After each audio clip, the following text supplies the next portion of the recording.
रिया class में आज फिर से आपका स्वागत है। देखिए आज मैं आपको कक्षा 10 के मॉडल पेपर के बारे में बताऊंगा। देखिए ये पेपर एक ऐसा पेपर जो मैंने तैयार किया है, ये आपको परीक्षा में 100% मार्क्स दिलाएगा। मैं गारंटी से दावा के साथ कहता हूं, अगर इस मॉडल पेपर को आप तैयार कर लेते हैं तो ये आपको 100% मार्क्स दिलाएगा। तो हम चलते हैं इस मॉडल पेपर के लिए। इसमें मैं समझाता हूँ, देखिए क्या क्या क्वेश्चन मैंने इसमें डाले हैं। तो देखिए हम मॉडल पेपर में चलते हैं। हमारे पास मॉडल पेपर दे रखा है हाई स्कूल परीक्षा वर्ष 2021-22 गणित प्रति दर्शन प्रश्न पत्र, केवल प्रश्न पत्र। पहला क्वेश्चन आता हमारे पास दे रखा है कि निम्नलिखित संख्याओं का मासा यानी कि जिसे कहते हैं HCF ज्ञात करने के लिए यूक्लिड विभाजन एल्गोरिथम का प्रयोग कीजिए। तो इसमें हमारे पास पहला सवाल है 135 और 225, दूसरा है 867 और 225। फिर हमारे पास दे रखा है थर्ड सवाल है 272 और यानी 1032। फिर चौथा है 25, 225 और 625, ये दे रखा है।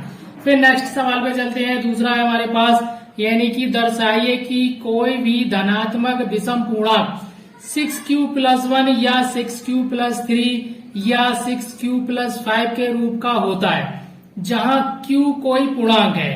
फिर हम नेक्स्ट क्वेश्चन पे चलते हैं। हमारे पास है थर्ड वाला, अभाज्य गुणनखंड विधि द्वारा निम्नलिखित पूर्णांकों के HCF और LCM ज्ञात कीजिए। पहला क्वेश्चन है 12 है, 15 और 21। दूसरा है 306 और 657। फिर हमारे पास अगला क्वेश्चन है प्रश्न नंबर 4 है 18 और 117 के HCF यानी मासा को 18 है -117 के रूप में दर्शाया गया है, तो m का मान ज्ञात कीजिए। इसमें हमें m का मान निकालना है। फिर हमारे पास पांचवा क्वेश्चन है यदि लासा 225 मासा 25 और एक संख्या 625 दी हुई हो तो दूसरी संख्या ज्ञात करो। फिर हमारा नेक्स्ट क्वेश्चन है यानी छठा, सिद्ध कीजिए कि √3 एक अपरमय संख्या है। फिर हम नेक्स्ट क्वेश्चन पे चलते हैं। हमारे साथ में दे रखा है बिना भाग दिए ज्ञात कीजिए कि परमय संख्या शांत है या अशांत है। यानी कि दे रखा पहला सवाल 13/3125 है, फिर यानी 15/1600 है। तो इसमें हमें ज्ञात करना है।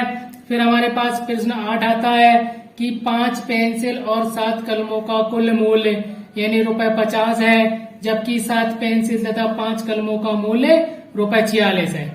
एक पेंसिल तथा एक कलम का मूल्य ग्राफीय विधि से ज्ञात कीजिए। फिर हम नेक्स्ट क्वेश्चन पे चलते हैं। प्रश्न हमारे पास नमा है 3 वर्ष पूर्व रहमान की आयु का व्युत्क्रम और अब से 5 वर्ष पश्चात आयु के व्युत्क्रम का योग 1/3 है, तो उसकी वर्तमान आयु ज्ञात कीजिए। फिर हमारे पास अगला क्वेश्चन है प्रश्न 10 अनुपातों A1/A2, B1/B2, C1/C2 की तुलना कर ज्ञात कीजिए कि निम्न समीकरण युग्म द्वारा निरूपित रेखाएं एक बिंदु पर प्रतिच्छेद करती हैं, समांतर है अथवा संपाती है। फिर इसमें पहला सवाल है 5x - 4y + 8 = 0, 7x + 6y - 9 = 0।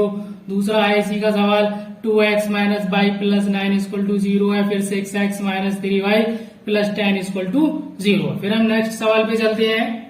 हमारे पास प्रश्न नंबर 11 है, ज्ञात कीजिए कि रैखिक युग्म x + y = 5, 2x + 2y = 10 संगत है या असंगत है। यदि संगत है तो ग्राफीय विधि से हल करो। फिर नेक्स्ट क्वेश्चन है के किस मान के लिए रैखिक समीकरण युग्म का कोई हल नहीं है। 3x + y = 1 है। फिर आगे कामा लगा के ब्रैकेट में 2k - 1 बार x है प्लस k - 1 बार y है = 2k + 1। प्रश्न नंबर 13 है निम्नलिखित समीकरण को विलोपन तथा प्रतिस्थापन विधि से हल करो। हमारे पास क्वेश्चन है 3x + 4y = 10 है और 2x - 2y = 2 दे रखा है। फिर हम नेक्स्ट क्वेश्चन पे चलते हैं। प्रश्न नंबर 14 है समीकरण 2x + y = 5 और 3x + 2y = 8 को बीजगणित विधि से हल करो। प्रश्न नंबर 15 है समीकरण 1/2x + 1/3y = 2 है, 1/3x + 1/2y = यानी 13/6 दे रखा है, को रैखिक युग्म समीकरण में बदलकर हल करो। फिर आगे है प्रश्न नंबर 16 है a का मान ज्ञात कीजिए जिसके लिए निकाय ax + 2y = 2, 8x + ay = 4 के अपरिमित रूप से अनेक हल होंगे। फिर 17वां है ऋतु धारा के अनुकूल 2 घंटे में 20 किलोमीटर तैर सकती है और धारा के प्रतिकूल 2 घंटे में 4 किलोमीटर तैर सकती है। उसकी स्थिर जल में तैरने की चाल तथा धारा की चाल बताओ। अगला क्वेश्चन आता है हमारे पास दे रखा है 18वां। एक भिन्न 1/3 हो जाती है जब उसके अंश से 1 घटाया जाता है और वह 1/4 हो जाती है जब हर में 8 जोड़ दिया जाता है, तो भिन्न ज्ञात कीजिए। अगला क्वेश्चन है 19वां। 5 वर्ष पूर्व जैकब की आयु उसके पुत्र की आयु की 7 गुनी थी और 5 वर्ष के बाद जैकब की आयु उसके पुत्र की आयु से 7 गुनी हो जाएगी, तो उनकी वर्तमान आयु ज्ञात करो। फिर हम नेक्स्ट क्वेश्चन पे चलते हैं। क्वेश्चन नंबर 20 है 2 महिलाएं एवं 5 पुरुष एक कसीदे के काम को साथ साथ 4 दिन में पूरा कर सकते हैं, जबकि 3 महिलाएं एवं 6 पुरुष इसको 3 दिन में पूरा कर सकते हैं। ज्ञात कीजिए इसी कार्य को करने के लिए एक महिला व एक पुरुष कितना समय लेगा। अगला क्वेश्चन है हमारे पास 21 है 2 संख्याओं का योग 8 है तथा अंतर 2 है, संख्या ज्ञात करो। फिर नेक्स्ट क्वेश्चन पे चलते हैं 22वां है 2x² प्लस 14x प्लस 9 = 0 के शून्य सूत्र द्वारा ज्ञात कीजिए। इसके शून्य हमें सूत्र द्वारा ज्ञात करना है। प्रश्न नंबर 23 है 7x² माइनस 3x प्लस 2 = 0 के लक्षण ज्ञात करो। प्रश्न नंबर 24 है द्विघात समीकरण 2x² माइनस 4x प्लस 3 = 0 का विभक्त कर और मूलों की प्रकृति ज्ञात कीजिए। इसमें मूलों की प्रकृति निकालना है। फिर हम नेक्स्ट क्वेश्चन पे चलते हैं। फिर हमारे पास नेक्स्ट क्वेश्चन है प्रश्न नंबर 25 है यदि समीकरण 3x² minus 12x plus k बराबर 0 के मूल बराबर है तो k का मान ज्ञात कीजिए। फिर नेक्स्ट क्वेश्चन पे चलते हैं। प्रश्न नंबर 26 है एक संख्या और उसके व्युत्क्रम का योगफल 6 सही 1/6 है, वह संख्या ज्ञात कीजिए। प्रश्न नंबर 27 है 2 क्रमागत धन पूर्णांक ज्ञात कीजिए जिनके वर्गों का योग 290 है। फिर प्रश्न नंबर 28 है एक समकोण त्रिभुज की ऊंचाई इसके आधार से 7 सेंटीमीटर कम है, यदि कर्ण 13 सेंटीमीटर कम हो तो अन्य 2 भुजाएं ज्ञात करो। फिर हम प्रश्न नंबर 29 पर चलते हैं। हंसों के एक झुंड में से उनकी संख्या के वर्गमूल के 7/2 गुने तालाब के किनारे खेल रहे हैं और बचे हुए 2 पानी पर तैर रहे हैं। हंसों की संख्या ज्ञात कीजिए। इसमें हमें हंसों की संख्या निकालना है। फिर नेक्स्ट क्वेश्चन पे चलते हैं। प्रश्न नंबर 30 है एक रेलगाड़ी एक समान चाल से 360 किलोमीटर की दूरी तय करती है, यदि वह चाल 5 किलोमीटर प्रति घंटा अधिक होगी तो वह यात्रा में 1 घंटा कम समय लेगी। रेलगाड़ी की चाल ज्ञात कीजिए। नेक्स्ट क्वेश्चन है 21 2 अंकों की एक संख्या के अंकों का गुणनफल 14 है, संख्या में 45 जोड़ने पर अंकों के स्थान परस्पर बदल जाते हैं, संख्या ज्ञात कीजिए। नेक्स्ट क्वेश्चन 32 है बिंदु 3, 2 और 4, 1 के बीच की दूरी ज्ञात करो। फिर नेक्स्ट क्वेश्चन पे चलते हैं। प्रश्न नंबर 33 है उस बिंदु के निर्देशांक ज्ञात कीजिए जो बिंदुओं -1, 7 और 4, -3 को मिलाने वाले रेखाखंड को 2:3 के अनुपात में अंतः विभाजित करता है। फिर प्रश्न नंबर 34 है उस त्रिभुज का क्षेत्रफल ज्ञात कीजिए जिसके शीर्ष 2, 3, -1, 0, 2, -4 है। प्रश्न नंबर 35 है दी गई आकृति में यदि DE समांतर BC है तो AD का मान ज्ञात कीजिए। इसमें दे रखा हमारे पास यानी AD निकालना है। D से B तक की दूरी जो है 7.2 है, A से E तक की 1.8 है और E से C तक की 5.4 सेंटीमीटर दे रखी है। प्रश्न नंबर 36 है यदि यानी त्रिभुज ABC समरूप त्रिभुज DEF है और इनके क्षेत्रफल क्रमशः 64 सेंटीमीटर स्क्वायर और 121 सेंटीमीटर स्क्वायर है तथा EF बराबर 15.4 सेंटीमीटर हो तो BC का मान ज्ञात करो। इसमें हमें BC का मान निकालना है। प्रश्न नंबर हमारे पास 37 है 4 सेंटीमीटर 5 सेंटीमीटर और 6 सेंटीमीटर भुजाओं वाले एक त्रिभुज की रचना कीजिए और फिर इसके समरूप एक अन्य त्रिभुज की रचना कीजिए जिसकी भुजाएं दी हुई भुजाओं की संगत भुजाओं की 2/3 गुनी हो। फिर हमारे पास प्रश्न नंबर 38 है 3 सेंटीमीटर और 5 सेंटीमीटर त्रिज्या वाले 2 संकेंद्रीय वृत्त खींचिए और बाह्य वृत्त पर एक बिंदु लेकर दूसरे वृत्त पर स्पर्श रेखाएं खींचिए और स्पर्श रेखा की लंबाई ज्ञात कीजिए। इसमें स्पर्श रेखा की लंबाई भी ज्ञात करना है। फिर हम नेक्स्ट क्वेश्चन पे चलते हैं। फिर हमारे पास नेक्स्ट क्वेश्चन है 39 यदि दो समरूप त्रिभुजों का क्षेत्रफल क्रमशः 121 सेंटीमीटर स्क्वायर तथा 289 सेंटीमीटर स्क्वायर है तो इनकी संगत भुजाओं का अनुपात ज्ञात कीजिए। इसमें हमें संगत भुजाओं का अनुपात निकालना है। इस नंबर हमारे पास आता है 40। दिए गए चित्र में PS अपॉन SQ बराबर PT अपॉन TR तथा angle PST equal to angle PRS है तो सिद्ध कीजिए कि त्रिभुज PQR एक समद्विबाहु त्रिभुज है। इसको हमें प्रूव करना है। इसमें फिर प्रश्न नंबर 41 है, यदि 3 tan A इक्वल टू 4 तब सिद्ध कीजिए कि sec A minus cos A के बटे में sec A plus cos A के under root equal to 1 upon under root 7 लाना है हमको। प्रश्न नंबर 42 है, यदि cot A बराबर 8/15 हो तो sin A और sec A का मान ज्ञात कीजिए। प्रश्न नंबर 43 है, यदि 8 cot A इक्वल टू 7। फिर हमारे पास नेक्स्ट क्वेश्चन आता है। प्रश्न नंबर 43 है, यदि 8 cot थीटा इक्वल टू 7 तो 1 प्लस साइन थीटा दूसरी ब्रैकेट में 1 माइनस साइन थीटा फिर बटे में 1 plus cos theta 1 minus cos theta का मान ज्ञात करो। फिर हमारे पास प्रश्न नंबर 44 है, यानी समीकरण 10/x plus y plus 2/x minus y बराबर 4।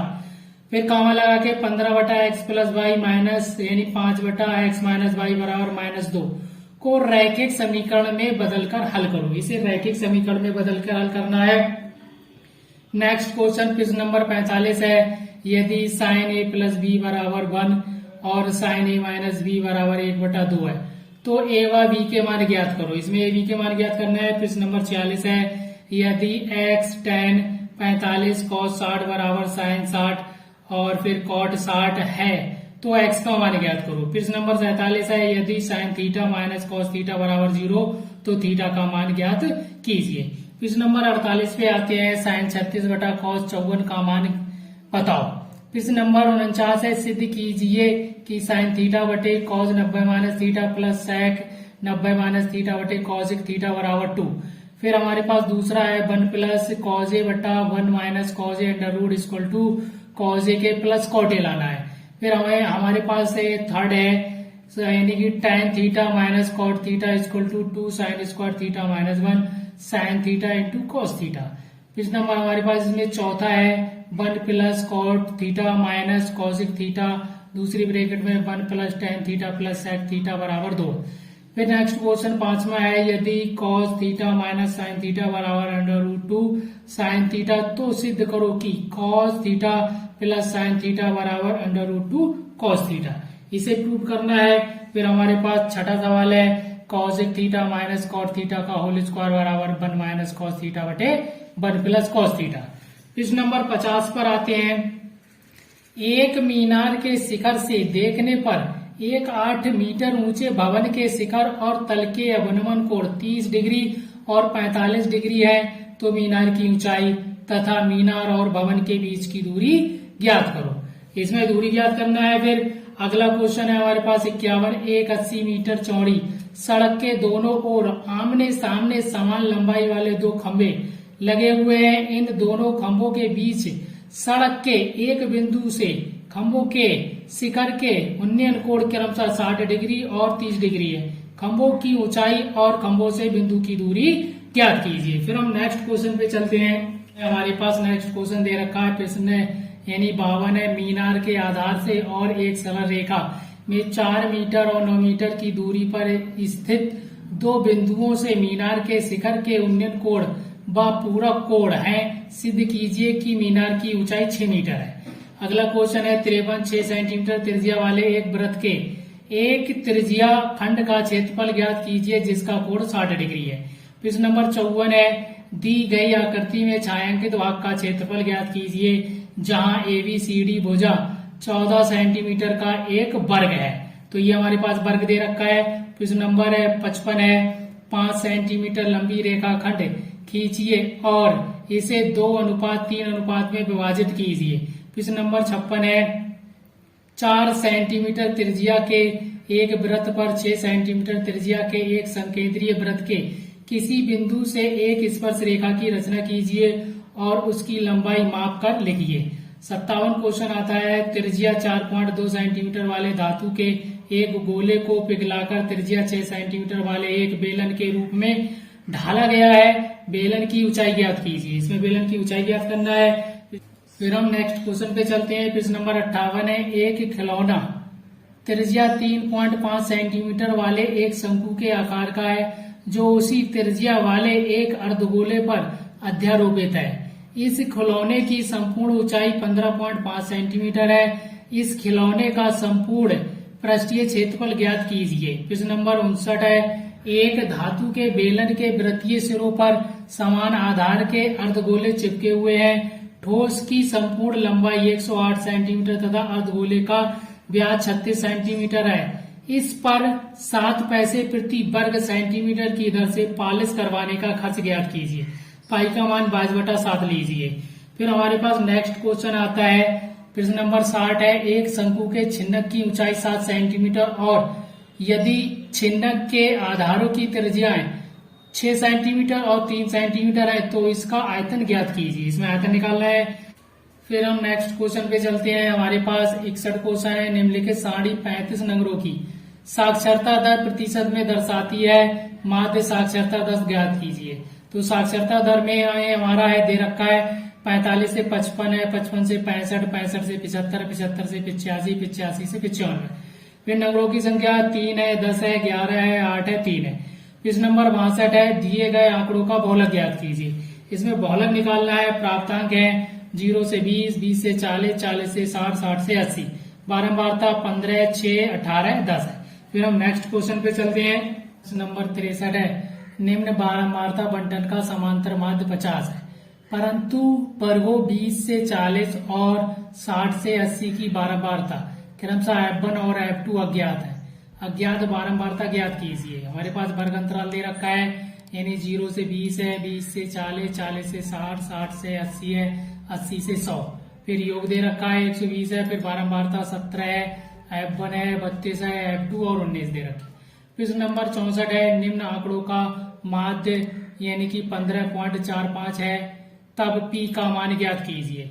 वर्ग है यानी कि 0 से 20 है, 20 से 40 है, 40 से 60 है, 60 से 80, 80 से 100 है। बारंबारता 14 है, P है 32, 10, 2 है। फिर हमारे पास यानी अगला क्वेश्चन है 65, निम्नलिखित बारंबारता बंटन का कल्पित माध्य विधि से माध्य ज्ञात कीजिए। वर्ग अंतराल है 25 से 30 है, फिर 30 से 35, 35 से 40, 40 से 45, 45 से 50, 50 से 55, 55 से 60। बारंबारता है 14, 22, 16, 6, 5, 3, 4 दे रखी है। प्रश्न नंबर 66 है, निम्नलिखित बारंबारता बंटन की माध्यिका ज्ञात कीजिए। हमारे पास दे रखा है एक्स की लाइन में मान है 1, 2, 3, 4, 5, 6, 7, 8, 9, 10। फिर हमारा वाई में है 2, 3, 6, 8 यानी कि 16 है और 12 है, 10, 13 है, 9, 15 है। ये हमारे पास दे रखे हैं। मैंने आपको जितने भी क्वेश्चन बताए हैं मैं गारंटी से दावा करता हूं कि अगर ये क्वेश्चन आप तैयार कर लेते हैं परीक्षा के लिए तो 100% मार्क लेके ही आएंगे। अगर मेरी ये वीडियो पसंद आई हो तो प्लीज लाइक कीजिए, सब्सक्राइब कीजिए और अपने दोस्तों को भी शेयर कीजिए।